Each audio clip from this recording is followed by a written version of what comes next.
나는 하나님의 형상이에요. 네, 하나님의 형상이에요 라는 우리 제목을 갖고 같이 말씀을 나눌 거예요. 자, 우리가 앞으로 창세기에 대해서 같이 나누어 보려고 하거든요. 우리 친구들이 기대하는 마음으로 귀를 쫑긋 세워가지고 하나님의 말씀을 잘 들으면 분명히 우리 친구들에게 큰 은혜가 있을 줄 믿습니다. 오늘도 하나님께서 우리에게 주실 은혜를 기대하며 같이 말씀을 들어볼게요.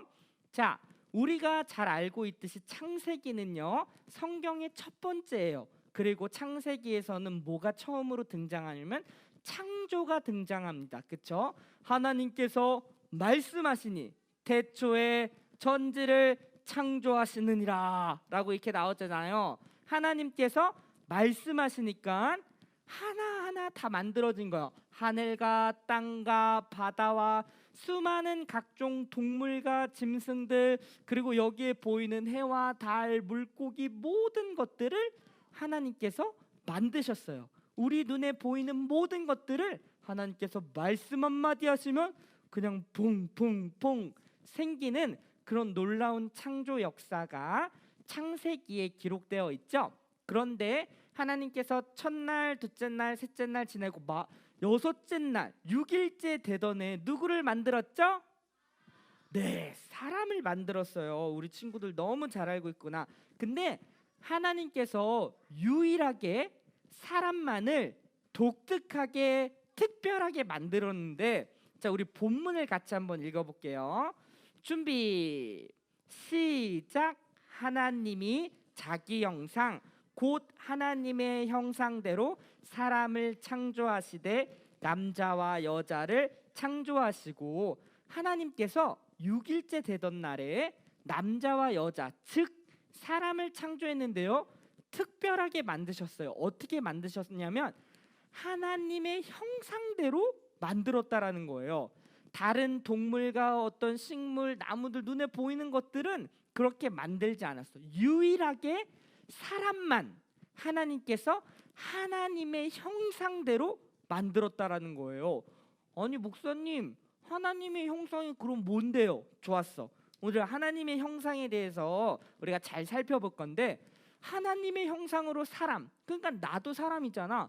나도 하나님의 형상대로 그럼 만들어졌다고 하는데 도대체 하나님의 형상에는 어떤 의미가 있나요? 궁금하죠? 우리 같이 한번 살펴볼 건데, 자, 하나님의 성품에 따라 인격적인 존재로 창조되었다는 뜻이에요. 아, 목사님, 뭔 소린지 하나도 모르겠어요. 그쵸? 어렵죠? 자, 목사님이 잘 설명해 볼게. 즉 하나님과 교제하며 소통할 수 있는 유일한 대상이라는 것이에요. 아, 이래도 모르겠어요. 자, 목사님이 쉽게 설명해 볼게. 자, 목사님 옆에 멍멍이 강아지가 있다고 쳐봐요. 자, 강아지랑 목사님이랑 이야기할 수 있어? 아, 강아지야, 나 너무 힘들다. 막 힘들어. 이렇게 할 수 있어? 없지. 강아지랑은 이야기를 할 수가 없는 거예요. 왜냐하면 강아지랑 목사님은 존재가 다르기 때문이에요. 근데 우리 친구들이랑 목사님이랑은 이야기할 수 있나요? 네, 맞아요. 왜냐하면 우리는 같은 존재이기 때문이에요. 그래서 목사님이 이야기하면 우리 친구들도 들을 수 있고 우리 친구들의 생각도 이야기할 수 있어요. 이게 바로 교제예요. 서로 사이좋게 지내고 알아가고 소통하고 이야기하는 거, 이것이 바로 교제인데요, 하나님의 형상이라는 말은 바로 이런 의미가 있어요. 즉 하나님이랑 교제하고 소통할 수 있는 유일한 대상이 누구예요? 바로 사람인 거예요.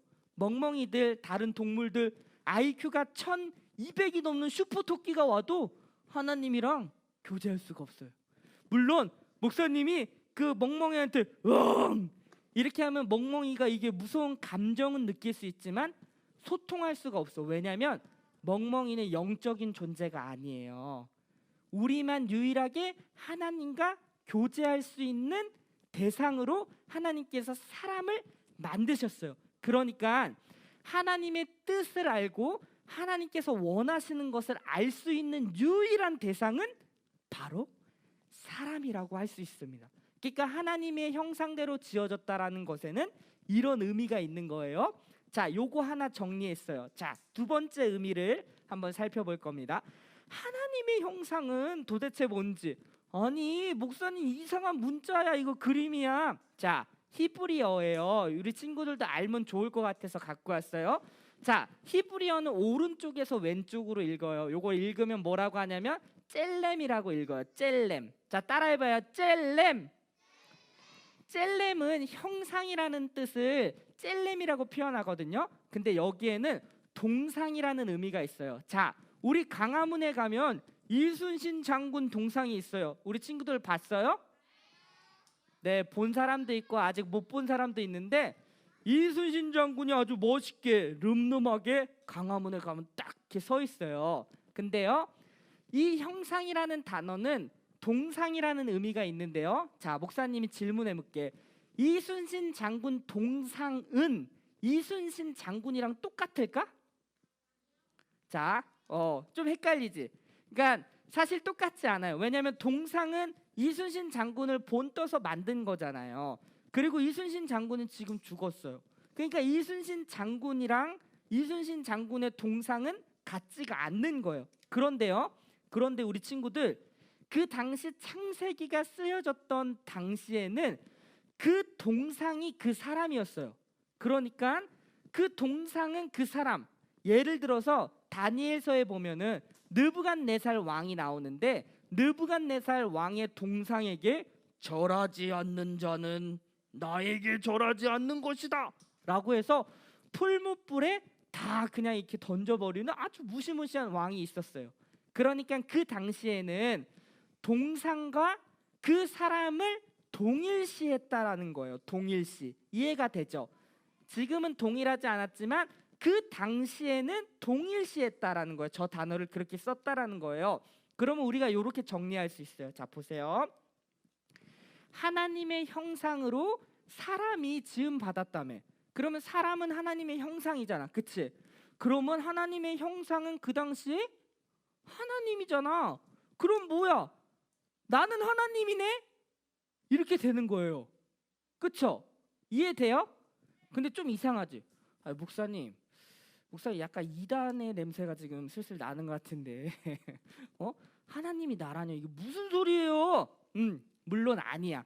우리가 하나님이랑 똑같을 수는 없어요. 자, 이 말은 무슨 말이냐면 요런 말이에요. 자, 대리통치자라는 말이 있어요. 아이고, 우리 친구 조심하고. 대리통치자는 대신하여 그 일을 하는 거예요. 자, 목사님을 집중해 보세요. 자, 목사님이 이해를 돕기 위해서 요렇게 갖고 왔어. 제발 잘 이해됐으면 좋겠는데 1부 때 많이 힘들었어. 자, 대사라는 게 있어요. 대사가 뭐냐면, 자, 이거 보지 마, 읽지 마. 이거 읽지 마. 이거 읽어봤자 이해가 안 돼. 자, 목사님이 알려줄게. 대사는 무엇이냐면, 대통령이 있죠. 우리나라 대통령이 누구예요? 몰라요 하면 안 돼. 문재인, 그렇죠? 문재인 대통령님이죠. 자, 문재인 대통령님은 사람이고 혼자예요. 그렇죠? 한 사람이 있기 때문에 다른 나라에 혼자의 몸으로 다 갈 수가 없어요. 그렇죠? 그래서 대통령이 특단의 조치를 내렸는데 너 나를 대신해서 다른 나라에 가서 나의 역할을 좀 해다오, 이렇게 했어요. 그 사람이 누구냐면 바로 대사예요. 그래서 우리가 그 서울에 가면 대사관들이 모여 있거든요. 저기 성북동 쪽에. 그러니까 많은 나라에 우리 한국 대사관이 있어요. 그곳에는 누가 있냐면 대사가 있는데 대통령을 대신해서 그 나라에서 대통령의 역할을 하는 거예요. 자, 여기까지 이해했다. 손. 고마워요. 이제 내려. 내려. 상당수가 이해해서 너무 고마워. 좋았어. 그러니까 바로 이런 의미예요. 하나님께서 하나님의 형상으로 지었다라는 것은 하나님의 형상, 사람, 하나님이랑 나랑 같다고, 이게 아니라 하나님께서 자신의 역할을 우리에게 부여하신 거야. 너 나 대신 이 땅에 가서 나의 뜻을 너희가 이루길 원한다. 자, 대사는요, 내 마음대로 행동하는 사람이 아니야. 오케이, 내가 이제 대통령의 권한을 받았으니까 내 마음대로 해도 되겠네? 이러지 않아요. 대사는 대통령이랑 긴밀히 소통하는 거예요. 그래서 대통령의 뜻을 따라서 그 땅 가운데서 나타내는 거예요. 마찬가지입니다. 우리도 하나님의 대사로 이 땅에 온 거예요. 하나님의 나라의 대사로 이 땅에 왔는데 하나님이랑 긴밀하게 소통하는 거예요. 하나님 어떻게 해야 된다고요? 오케이 알겠습니다. 하나님의 뜻을 우리 친구들이 있는 자리, 가정과 그리고 학원과 학교에서 하나님의 뜻을 드러내는 사람으로 우리를 부르셨다라는 거예요. 그게 바로 하나님의 형상이라는 의미가 있다라는 것이죠. 그러니까 자, 또 중요한 게 무엇이냐면 대사가, 대통령이 대사를 보낼 때는 대통령의 권한을 위임하는 거야. 어렵지? 그러니까 대통령의 힘을 동일하게 너 내가 동일하게 내 힘 줄게 이렇게 하는 거야. 그러니까 이 대사는 대통령과 같은 힘을 갖고 있는 거예요. 그러니까 하나님께서 이 땅에 우리를 보내셨을 때 하나님의 놀라운 능력과 복을 우리 가운데 무앙 주신 거예요. 그래서 하나님의 뜻을 이 땅 가운데 이룰 수 있는 사람으로 우리를 이 땅에 보내셨다라는 거죠. 이게 바로 하나님의 형상이라는 의미가 있다라는 거예요. 자, 우리 같이 한번 요것도 읽어볼게요. 자, 하나님께서 남자와 여자를 하나님의 형상으로 만들고 주문하신 거예요. 읽어봅시다. 시작. 하나님이 그들에게 복을 주시며 하나님이 그들에게 이르시되 생육하고 번성하여 땅에 충만하라. 땅을 정복하라. 바다의 물고기와 하늘의 새와 땅에 움직이는 모든 생물을 다스리라 하시니라. 하나님께서요 아담과 하와를 만드시고 하나님의 형상대로, 그리고 나서 명령하신 게 뭐냐면 그들에게 이제 복을 주시는 거야. 하나님께서 하나님의 것을 다 주시는 거예요. 그러면서 이야기하기를 너희는 그들에게 말하되 생육하고, 일부에서 아까 생육을 이제 물어봤는데 무슨 뜻이냐면 생육이 이런 거예요. 여기 날생자 맞아요. 날생자를 쓰고 육인데 낳고 기르는 거예요. 자, 우리 친구들은 누구한테 낳아졌죠? 그렇죠. 엄마 아빠. 그리고 엄마 아빠가 우리 친구들을 길러주잖아요. 요게 생육이에요. 그러니까 너희들은 많은 아이들을 낳고 생육하고 번성 많아져라. 그리고 땅에 충만하고 땅을 정복하라. 그리고 모든 생물을 다스려라라는 그 하나님께서 놀라운 지금 명령을 우리 가운데 허락하셨다라는 거예요. 이거를 문하 명령이라고 하거든요.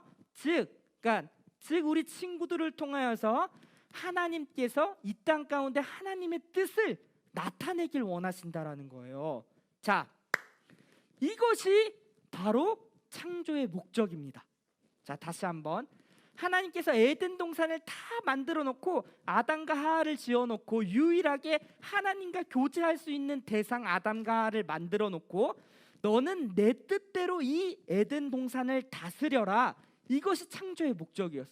그래서 아담과 하와는 늘 하나님과 교제하며 하나님 우리가 어떻게 하면 좋을까요? 물어보며 이렇게 하거라 그러면 그 말에 순종하면서 그 에덴 동산을 다스렸던, 그리고 그 에덴을 누렸던 사람이 바로 아담과 하와예요. 여기서 성경이 끝났으면 너무나 좋았는데 근데 어떻게 됐죠? 그 뒤에 보니까 뭐가 나타나? 죄가 이 땅에 들어온 거예요. 그래서 창조의 목적이 딱 끝나버리는 것처럼 보였지만은 예수님께서 십자가의 죽으심과 부활하심으로 다시 창조의 목적을 회복했어요. 자, 그러니까 오늘 2021년 7월 4일을 살고 있는 우리 친구들 있잖아요. 친구들은 이 창조의 목적대로 살 수 있는 사람들이야. 왜?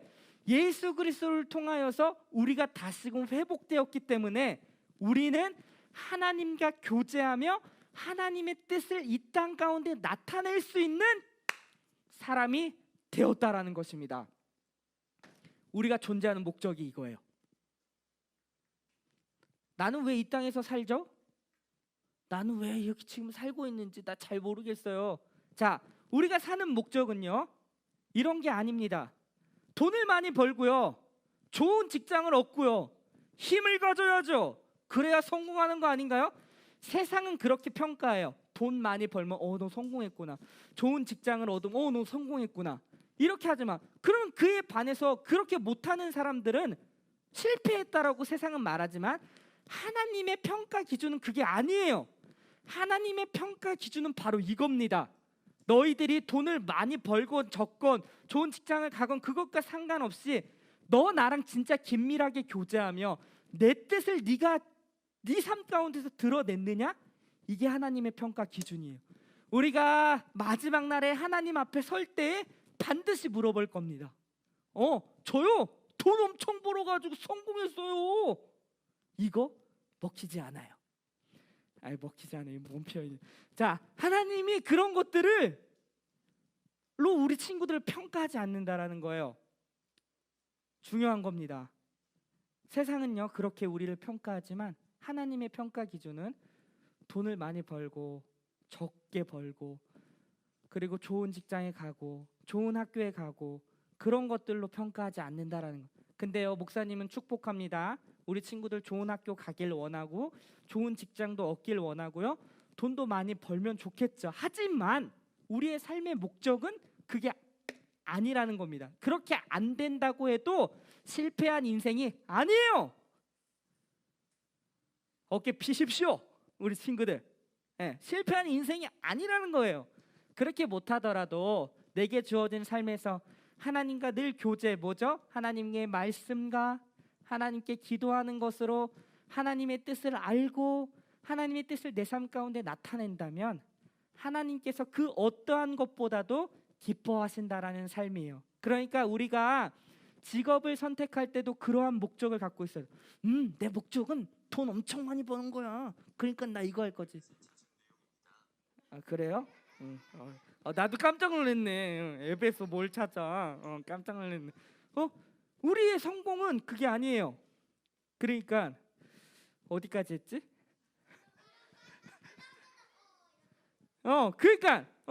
그러니까 이해했지? 그러니까 우리 친구들 하나님께서 하나님과 깊이 교제하는 것 그리고 하나님의 뜻을 이 땅 가운데 드러내는 것을 하나님께서 원하시고 그게 우리 삶의 그리고 우리의 존재 목적 성경이 말하고 있는 우리의 모습이라는 것입니다. 그러니까 우리 친구들이 여기에 맞춰 살아가면 너무 좋을 것 같아요. 요 얘기했구나. 우리가 직업을 구할 때도 그렇게 하는 거예요. 직장을 구할 때도 나는 돈을 많이 벌기 위해서 이 직장 간 거야. 아니요. 우리가 직장을 선택할 때도 내가 그 직장을 통하여서 이것을 어떻게 하면 이룰 수 있을지에 대해서 고민하시고 선택하는 거예요. 그러니까 아직은 우리 친구들이 직장에 대해서 뭐 자세하게 고민하는 상황은 아니겠지만은 어쨌든 우리에게 주어진 존재의 목적, 성경이 말하고 있는 창조의 목적은 바로 이런 것이다. 하나님과 깊이 교제, 소통하고 하나님 뜻을 알고 그것을 우리 삶 가운데 드러내는 것, 이것이 주님이 원하시는 삶이라는 것을 꼭 기억하고 그렇게 주님의 뜻대로 나아갈 수 있는 우리 유년부 친구들이 다 되었으면 좋겠습니다. 우리 같이 기도할게요. 두 손 모아 보세요. 눈 감고